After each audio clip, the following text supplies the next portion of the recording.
Hello po, magandang umaga po. Aray ko. Ito po yung mga alaga ko at meron pa po yung iba. Ito lang po ang dalawang tuwing araw-araw po o maya-maya ay laging nagpapakarga sa akin. Kaya lang po ako po ay humingi ng tulong. Sana po may mga taong gustong mag-ampo ng mga pusa. Kung sino man po ang nakakaalam nirong pong animal shelter po, tulungan niyo naman po ako na mapadala ko po sila doon kasi po hindi ko sila kayang iwan dito. Naawa na po ako, maawa po ako sa kanila.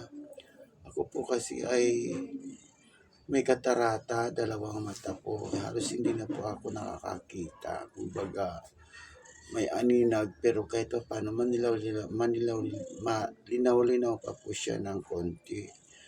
Pero alis po ako dito sa bahay na ito kasi hindi ko na po ito kayang bayaran. Wala po akong trabaho. Limang buwan na po yata kung walang trabaho. Hindi ko na rin po sila kayang pakainin. Wala po akong maitutustos sa kanilang pagkain sa araw-araw.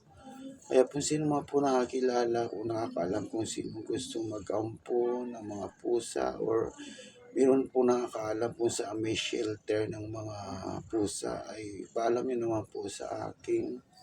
Maglalagay po ako ng number dyan sa title para po ay mai-text nyo po sa akin or matawagan nyo po ako or i-message nyo po ako dito sa aking YouTube account. Maraming salamat po at kung sino po ang nais sumulong para mapakain po sila, pwede nyo naman po i-send yan sa number ng GCash namin. Maraming salamat. Hindi po sila mga pusang gala. Sila po ay nandito lang sa bahay. Pagkatuwing umaga, ganito kami. Gusto nila lagi nakakandun sa akin, matutulog. Kita mo to. Yan. Ganun lang sila sa akin. Maraming salamat po. Mababait po silang pusa. Hindi po sila mga pasaway. Hindi sila gumagala dun sa labas. Kahit po meron po silang paraan na makalabas sila. Hindi po sila lumalabas. Yung isa ko lang po, yung isa kong pusang lalaki, talaga pong gumagala. Pero malaki na po kasi yun. Baga matanda na siya, pwede niya nang buhayin ang sarili niya. Ito lang po to, mga ito, sobrang lambing, hindi mo maiiwan talaga. Aray ko, anak, masakit.